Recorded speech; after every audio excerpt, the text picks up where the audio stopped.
সকলকে স্বাগতম জনাইছো মোৰ নতুন আন এটি ব্লগ ভিডিঅ'লৈ। আজিৰ ভিডিঅ'ত আপোনালোকক দেখুৱাম এটা ৰুদ্ৰসাগৰ মানে জলাশয়ৰ মাজত এটা ৰাজপ্ৰসাদ আছে। ৰাজপ্ৰসাদত গৈ আছো, সম্পূৰ্ণ ভিডিঅ'টো আপোনালোকে চাব, তেতিয়াহ'লে গম পাব ৰাজপ্ৰসাদটো কেনেকুৱা আৰু কিমান ধুনীয়া। হেল্ল', আজি মই এনেকুৱা এখন জেগাত আহিছোঁ, ঠাইত আহিছোঁ আগাৰতলা। তো নীৰমহল বুলি কয়। আপোনালোকক গোটেই ভিডিঅ'খিনি দেখাম, আপোনালোকে চাই থাকিব। মোৰ ফ্ৰেণ্ড চাওক, কি তোমাৰ মৰ্জি, তুমি খাবা, মই নাখাওঁ নহয়।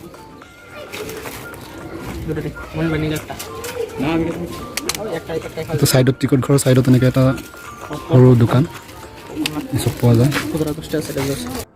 চ' ফাইনেলি আহি উপস্থিত হ'লোঁ টিকেট কাউণ্টাৰ খুলিছে আৰু মোৰ বন্ধু হাফিজুৰ ৰহমান লাইনত আছে। আপোনালোকে দেখা পাই আছে টিকটৰ মূল্য প্ৰতি মানুহ 50 টকা আৰু ইয়াতে পুৰা ডিটেইলছটো দিয়া আছে। আপোনালোকে কেনেকুৱা বোটত যাব আৰু 50 টকা আছে, 2500 আছে আৰু বিভিন্ন ধৰণৰ জাহাজ ইয়াতে আছে। আমি বাৰু ডাঙৰটোত যাম, মানে যোনটোত আপোনাৰ মিনিমাম 20 জন হ'লে এই নাৱেদি যাব পাৰি আমি। আৰু এই ৰুদ্ৰসাগৰ, এইটো যোনটো দেখি আছে জলাশয়ৰ নিচিনা, এইটো ৰুদ্ৰসাগৰ বুলি কোৱা হয়। আৰু ইয়াৰ মাজতে উপস্থিত আপোনাৰ বনোৱা আছে সেই ৰাজপ্ৰসাদটো। So' we are ready to board. Vlog ভিডিঅ'টো আৰম্ভ কৰোঁ তেতিয়াহ'লে। আমাৰ চেক ইন হৈ গ'ল, এতিয়া আমি নাৱত উঠিম। চ' আমি এইখন বটেদি যাম এই ৰাজপ্ৰসাদলৈকে। আৰু এই বোটখন আপোনাৰ 20 জন যাত্ৰী মিনিমাম হ'ব লাগিব, তেতিয়াহে লৈ যাব। এই মহলটো যে আপোনালোকে দেখা পাই আছে, এই মহলটো ত্ৰিপুৰাৰ ৰাজধানী আগৰতলাৰ পৰা 53 কিলোমিটাৰ দূৰত। আৰু ইয়াক নীৰমহল বুলি এইকাৰণেই কোৱা হয়, বিকজ চাৰিওফালে আপোনাৰ পানী আৰু জলাশয়, গতিকে সেইকাৰণে ইয়াৰ নামটো দিয়া হৈছিলে নীৰমহল। আৰু আগৰতলাৰ ৰজা, তেতিয়াৰ ৰজা আছিলে আপোনাৰ বীৰ বিক্ৰম কিশোৰ মানিক্য বাহাদুৰ। তেখেতে এই ৰাজপ্ৰসাদটো বনাইছিলে আৰু কনষ্ট্ৰাকশ্যনৰ কামটো কৰিছিলে ব্ৰিটিছ কোম্পানী, আপোনাৰ মাৰ্টিন আৰু বাৰ্ণছ। আৰু এই সম্পূৰ্ণ মহলটো বনাওঁতে সময় লাগিছিল 9 বছৰ। 1930 চনত ষ্টাৰ্ট কৰিছিলে, 1938 বা 1939 চনত এইটো বনোৱা কমপ্লিট হৈছিলে ব্ৰিটিছ কোম্পানী। চ' ফাইনেলি আহি পালোঁ, ৰাজমহলৰ ভিতৰত যাম। আপোনালোকে ভিডিঅ'টো সম্পূৰ্ণ চাই থাকক, বহুত বেছি মজা পাব। ইয়াতে আহি আকৌ টিকেট ল'ব লাগিব নতুনকৈ, দেখা পাই আছে। এইটো হৈছে টিকেট কাউণ্টাৰ। তাতে বটৰ কাৰণে আমি 50 টকাকৈ দিছিলোঁ, ইয়াতে আকৌ বেলেগ মোৰ ফ্ৰেণ্ডক কাটিব দিছোঁ। চ' ফাইনেলি এণ্ট্ৰি মাৰিলোঁ মহাৰাজা বীৰ বিক্ৰম কিশোৰ মানিক্য বাহাদুৰৰ ৰাজমহলত। আৰু এণ্ট্ৰি মাৰিয়ে দেখিলোঁ প্ৰথমতে ইয়াতে এটা ধুনীয়া এটা কেফে আছে, এটা ৰেষ্টুৰেণ্ট আছে, জাইকা কেফ, নীৰমহল পেলেচ মেলাঘৰ। ইয়াতে আপোনালোকে অকণমান ৰেষ্ট ল'ব পাৰে বা অকণমান ভোক চোক লাগিলে কিবা খাব পাৰিব। আৰু এই ৰাজপ্ৰসাদৰ দুটা পাৰ্ট আছে, এটা হৈছে আণ্ডাৰ মহল আৰু এটা হৈছে আপোনাৰ য'ত ৰজা মহাৰাজাই আৰু তেওঁলোকৰ ৰয়েল ফেমিলিহঁতে মানে মিলি তেওঁলোকে কালচাৰেল প্ৰগ্ৰাম কৰিছে, ডান্স বা তেনেকুৱা ধৰণৰ ফূৰ্তি বস্তু। চাওক, ৰজাহঁতে এইটো ডান্স ৰুম বনাইছিলে, মানে ইয়াতে বহি তেওঁলোকে ৰজাহঁতে বহি ৰাণী একেলগে বহি মেলি ইয়াৰ পৰা ডান্স চাইছিলে, নৰ্তকী বা তেনেকুৱা টাইপৰ মানুহে ডান্স কৰিছে। এইটো হ'ল পূৰা ভিউটো মই আপোনালোকক দেখুৱাই আছোঁ। ইয়াতে ৰাউণ্ড দিয়া আছে খুব ধুনীয়াকৈ, ইয়াতে নৃত্য কৰিছে। আৰু এইটো চাইডে অকণমান ওখ জেগা আছে, মানুহে হয়তো ইয়াতে ৰজাহঁতে ইয়াতে বহিছে মেবি, ইমান ধুনীয়াকৈ। প্ৰত্যেকটো ৰুম কোনটো কি ৰুমৰ কাৰণে বনোৱা হৈছিলে খুব ধুনীয়াকৈ দিয়া আছে। ইয়াতে যেনেকৈ দিয়া আছে বেডৰুম, এইটো এটা বেডৰুম আছিলে। চাওক, এইটো এটা বেডৰুম আছিলে, এইটো বেডৰুম। এইটো হ'ল বাথৰুম। ইয়াতে কেনেকৈ গা ধুইছে বুজি নাপালোঁ, চব উন্মুক্ত, কোনো দৰ্জা খিৰিকী নাই। আৰু এইটো আপোনালোকে দেখা পাই আছে বাথৰুমটো কেনেকুৱা হয়। এইটো এটা বাথৰুম হয়, বাট বাথৰুমত একো ফেচিলিটিজ নাই, পূৰা খালী হয়। আৰু বাথৰুমৰ ছাইডেদি এনেকুৱাকৈ, এইটো এটা বাথৰুম হয়, বাথৰুমৰ ছাইডেদি এনেকুৱাকৈ চিৰি বনোৱা আছে ওপৰ ফালে উঠি যাবলৈ। এইটো এনেকুৱাকৈ চিৰি দিয়া আছে ওপৰ ফালে উঠি যাবলৈ। এইটো আৰু এটা বেলেগ ৰুম। চাওক, ইয়াতে এমিউজমেণ্ট ৰুম বুলি দিয়া আছে। ইয়াত লিখা আছে যে এইটো এটা মানে এনজয় কৰা এটা ৰুম আছিলে, য'ত ৰজাজনে নিজে নিজৰ ঘনিষ্ঠ মানুহকেইটাক লৈ ইয়াতে মানে আমোদ প্ৰমোদ কৰিবলৈ ব্যস্ত থাকিছে। এইখিনিতে ঠিক ইয়াতে ফ্ৰণ্টত আপোনালোকে দেখুৱালোঁ, এইটো ডান্স ৰুম আছিলে, সন্মুখতটো ডান্সৰ ৰুম। এইটো হৈছে ৰজাই ইয়াতে বহি নিজৰ ক্ল'জ ফ্ৰেণ্ডকেইটাৰ লগত বহি একেলগে ডান্স উপভোগ কৰিছে। ছাইডত এইটো আৰু এটা ৰুম, এইটো হৈছে মেইন ডান্সৰ ৰুম। সেইটো ছাইডে আছিলে বাথৰুম, ঠিক আছে। আৰু এইফালে আছিলে আপোনাৰ স্পেয়াৰ ৰুম। ইয়াতে ৰজাৰ যিবিলাক ক্ল'জ ফ্ৰেণ্ড তেওঁলোকে থকাৰ কাৰণে এইটো ৰুম বনাইছে। ইয়াতে লিখাই আছে স্পেয়াৰ ৰুম বুলি, আপোনালোকে দেখিবলৈ পাইছে স্পেয়াৰ ৰুম। আৰু ঠিক এই ডান্স ফ্ল'ৰৰ আশে পাশে 4টা ৰুম আছে, এটা বাথৰুম আছে, এটা এমিউজমেণ্ট ৰুম আছে, স্পেয়াৰ ৰুম আছে, আৰু বাহিৰৰ ভাগটো এনেকুৱা আপোনালোকে চাব পাৰিছে কিমান ধুনীয়া এটা পৰিৱেশ। বাহিৰ ভাগ ৰুম আৰু ৰুম, বাকী একো নাই, জাষ্ট ৰুম। চাওক কিমান কনজেষ্টেড চিৰি হয়।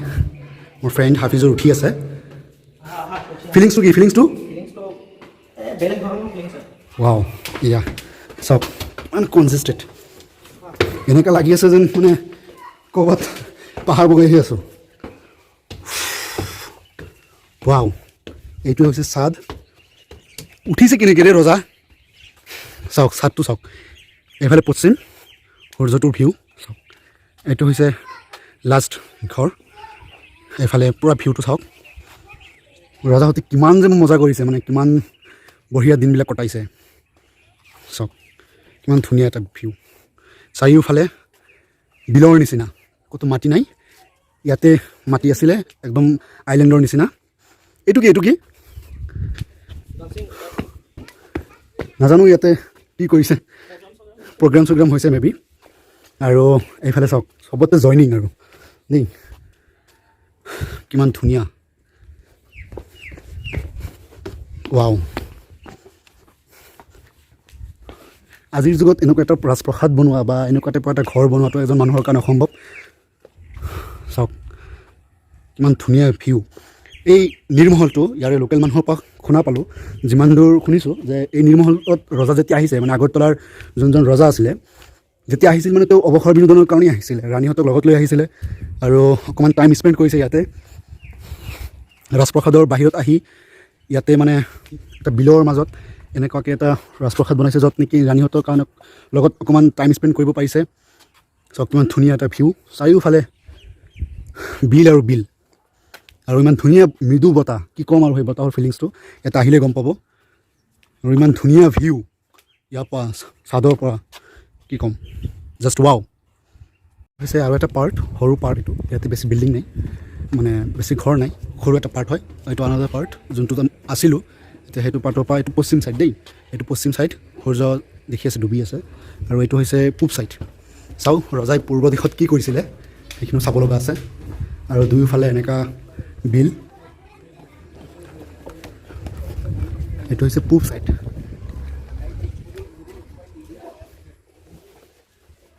গছবিলাক চাওক না, মানে এনেকৈ লাগিছে আমাৰ এইবিলাক আমাৰ ভাৰতৰে নহয়, ইমান ধুনীয়া। কি গছ ৰে এইবিলাক হাফিজুৰ? এইটো ৱাটছ টাৱাৰ। এইটো ৱাটছ টাৱাৰ মানে ঘড়ী টাইপৰ কিবা তেওঁলোকে সাংকেতিক চিহ্নত একো দিয়া নাই, কেনেকৈ কি বুজিছে নাজানো। ৱাটছ টাৱাৰ, এইটো হ'ল পূব ছাইডৰ বিল্ডিং।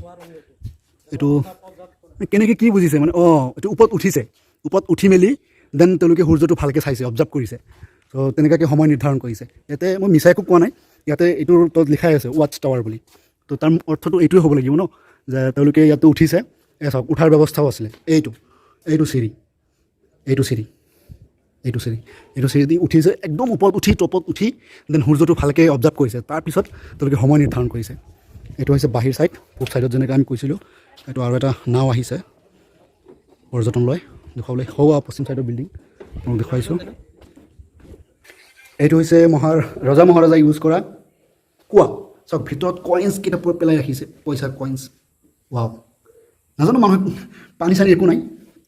তো তাৰপিছতো মানুহে কোৱাত এইটো আৰু এটা, এইটো হ'ল প্ৰেয়াৰ্ছ হওক, ইয়াতে তেওঁলোকে প্ৰেয়াৰ্ছ কৰিছে। এইটো হ'ল লাষ্ট বিল্ডিং, তাৰপিছত আৰু বিল্ডিং নাই। এইটো একদম পূব ছাইড। আৰু এইটো ইয়াৰ পৰা দেখাই আছোঁ মাজৰ বিল্ডিং ৱাটছ টাৱাৰটো, সেইটো। দেন নেক্সটত হৈছে আপোনাৰ পশ্চিম ছাইডৰ যোনটো প্ৰসাদ আছিল এইটো দেখুৱালোঁ। তো এয়াই আছিল আমাৰ লাষ্ট ভিডিঅ'। তো এয়াই আছিল আগৰতলাৰ নীৰমহল, য'ত আপোনালোকক গোটেইখিনি ডিটেইলছ ভিউ দেখুৱালোঁ। আৰু ভিডিঅ'খিনি যদি ভাল লাগে তেতিয়াহ'লে লাইক কমেণ্ট শ্বেয়াৰ কৰিব। পৰৱৰ্তী এটা ভিডিঅ' বনাম বেলেগ এটা জেগালৈ, আপোনালোকক দেখুৱাবলৈ চেষ্টা কৰিম। আৰু আপোনালোক যদি আহে, খুব ধুনীয়া এখন জেগা, আপোনালোকে আহিব পাৰে। আগৰতলাত আহিলে নীৰমহলত ডেফিনেটলি আহিব, নহ'লে বহুত মিছ কৰিব। Thank U.